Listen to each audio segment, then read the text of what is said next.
بسم اللہ الرحمن الرحیم۔ وہ دونوں کلاس فیلو تھے۔ لڑکی پوری یونیورسٹی میں خوبصورت تھی اور لڑکا تمام لڑکوں میں وجیح۔ دونوں ایک دوسرے سے ٹکراتے رہے اور آخر میں دونوں ایک دوسرے کی محبت میں گرفتار ہو گئے۔ معاملہ رومیو جولیٹ جیسا تھا۔ دونوں کے خاندان ایک دوسرے سے نفرت کرتے تھے۔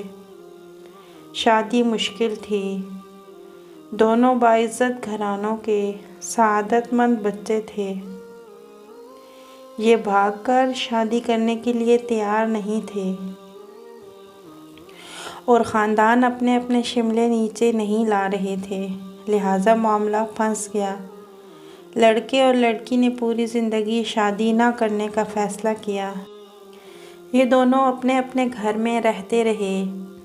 5 سال دونوں کے درمیان کوئی رابطہ نہ ہوا۔ والدین شادی کی کوشش کرتے مگر یہ انکار کرتے رہے، یہاں تک کہ لڑکی کے والدین ہار مان گئے۔ لڑکی نے لڑکے کو فون کیا، لڑکے نے فون اٹھایا۔ لڑکی کی صرف ہیلو سنی اور کہا، مجھے بتاؤ میں نے بارات لے کر کب آنا ہے۔ دونوں کے والدین ملے، شادی ہوئی اور دونوں نے اپنا گھر آباد کر لیا۔ لڑکے نے کاروبار شروع کیا، اللہ تعالیٰ نے کرم کیا، وہ خوشحال ہو گئے۔ یہ شادی 20 سال چلی۔ اس دوران 3 بچے ہو گئے۔ خاتون کو اپنے حسن، اپنی خوبصورتی پر بہت ناز تھا۔ وہ تھی بھی ناز کے قابل۔ وہ 45 سال اور 3 بچوں کی ماں ہونے کے باوجود جوان لگتی تھی۔ خاوند بھی روز اول کی طرح اس پر فریفتہ تھا۔ وہ روز جی بھر کر بیوی کی تعریف کرتا تھا، لیکن پھر ایک دن وہ ہو گیا جو نہیں ہونا چاہیے تھا۔ خاتون کی بریسٹ پر ایک چھوٹی سی گلٹی نکلی اور یہ گلٹی پھیلتے پھیلتے ناسور بن گئی۔ ڈاکٹروں کو دکھایا، ٹیسٹ ہوئے، پتہ چلا کہ یہ خاتون جلد کے کینسر میں مبتلا ہیں۔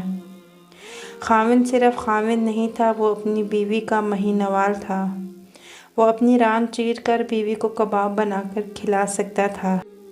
وہ بیوی کو لے کر دنیا جہاں کے ڈاکٹروں کے پاس گیا، ایک کلینک سے دوسرے کلینک، ایک ڈاکٹر سے دوسرے ڈاکٹر اور ایک ملک سے دوسرے ملک۔ وہ دونوں چلتے رہے، یہاں تک کہ ڈاکٹروں نے جواب دے دیا۔ خاتون کا جسم گلٹیوں سے بھر گیا۔ یہ مصیبت ابھی ختم نہیں ہوئی تھی کہ دوسری آفت آن پڑی۔ خاوند کی گاڑی ٹرک سے ٹکرائی، وہ شدید زخمی ہو گیا۔ ہسپتال پہنچا اور پتہ چلا کہ وہ بینائی کی نعمت سے محروم ہو چکا ہے۔ آپ اس کے بعد المیہ ملاحظہ کیجئے۔ شہر کا خوبصورت ترین جوڑا۔ بدقسمتی یہ کہ بیوی جلد کے کینسر کی مریض اور خاوند آنکھوں سے اندھا۔ لوگ انہیں دیکھتے تھے تو کانوں کو ہاتھ لگاتے تھے، لیکن یہ دونوں اس کے باوجود مطمئن تھے اور یہ روز صبح باغ میں واک بھی کرتے تھے، سینما بھی جاتے تھے اور ریستورانوں میں کھانا بھی کھاتے تھے۔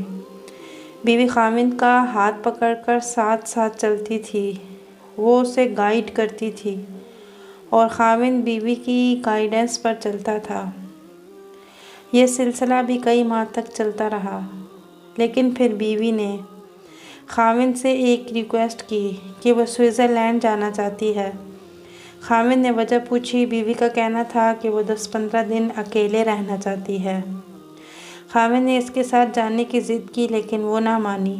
اصرار اور انکار بڑھتا رہا، یہاں تک کہ آخر میں وہی ہوا جو ایسے معاملات میں ہوتا ہے۔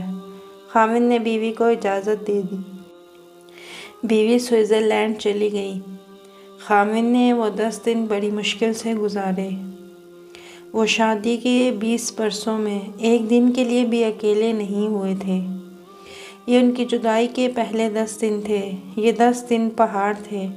خاوند اس پہاڑ تلے سسکتا رہا۔ 10 دن بعد بیوی نے آنا تھا۔ خاوند ایئرپورٹ پہنچا لیکن بیوی نہ آئی۔ خاوند کو دنیا ڈولتی ہوئی محسوس ہوئی۔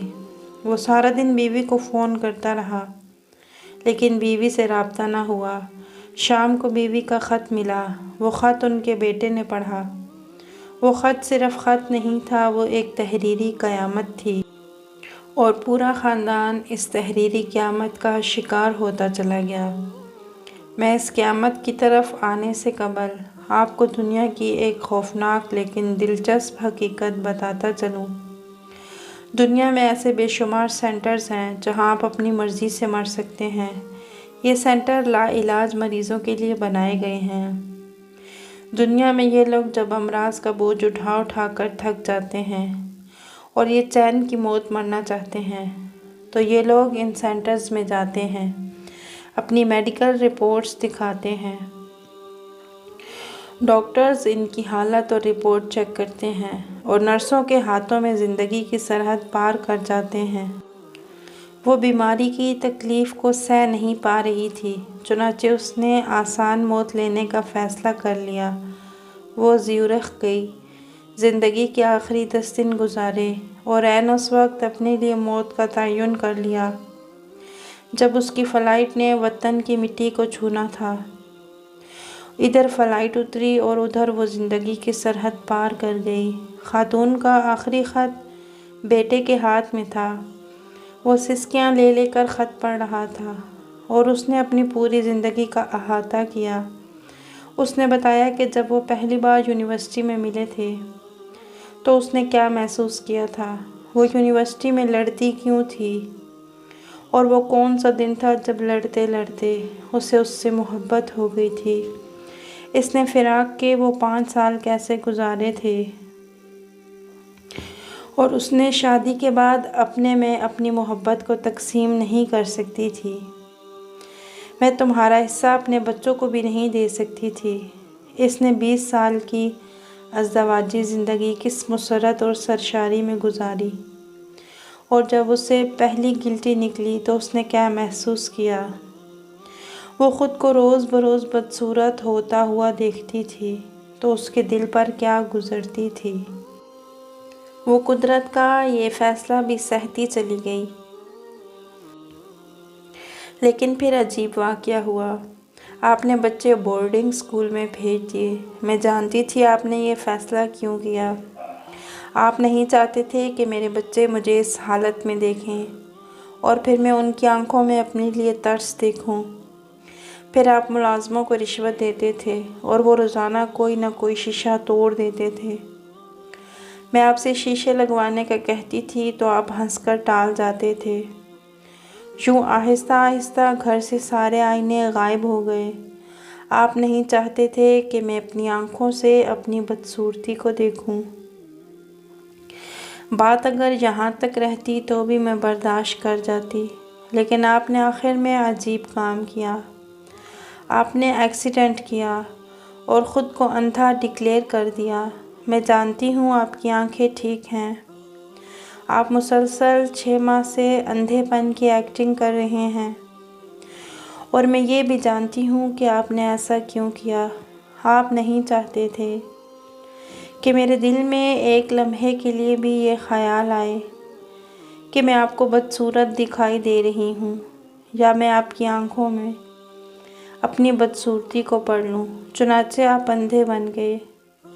آپ کا یہ مصنوعی اندھا پن محبت کی انتہا تھی، اور میں یہ انتہا برداشت نہ کر سکی۔ چنانچہ میں نے دنیا سے رخصت ہونے کا فیصلہ کر لیا۔ میں اب دنیا سے جا رہی ہوں۔ آپ اب پلیز اندھے پن کی یہ ایکٹنگ بند کر دیں، یہ خط پکڑیں اور خود پڑھنا شروع کر دیں۔ یہاں پہنچ کر بیٹے کے منہ سے چیخ نکل گئی۔ باپ نے اس کے ہاتھ سے خط لیا اور اونچی آواز میں پڑھنا شروع کر دیا۔ آپ پلیز اپنے بعد میرا خیال رکھیے گا۔ سارے تولیے الماری میں رکھے ہیں۔ میں درزی کو 5 سال کے کپڑے دے آئی ہوں۔ وہ سال میں 10 جوڑے سی کر دے جائے گا۔ آپ نے وہ سارے کپڑے پھٹنے گھسنے تک پہننے ہیں۔ دانت چیک کراتے رہا کریں۔ صبح کی سیر کبھی نہیں بھولنی۔ اور آخری بات، چڑیوں کو روز دانہ ڈالنا ہے، اور میری بلیوں کا ہمیشہ خیال رکھیے۔ اس قصے سے یہ سبق ملتا ہے کہ خوبصورتی اللہ کی دین ہے، اس پر ہمیں اللہ کا شکر ادا کرنا چاہیے، اترانا نہیں چاہیے۔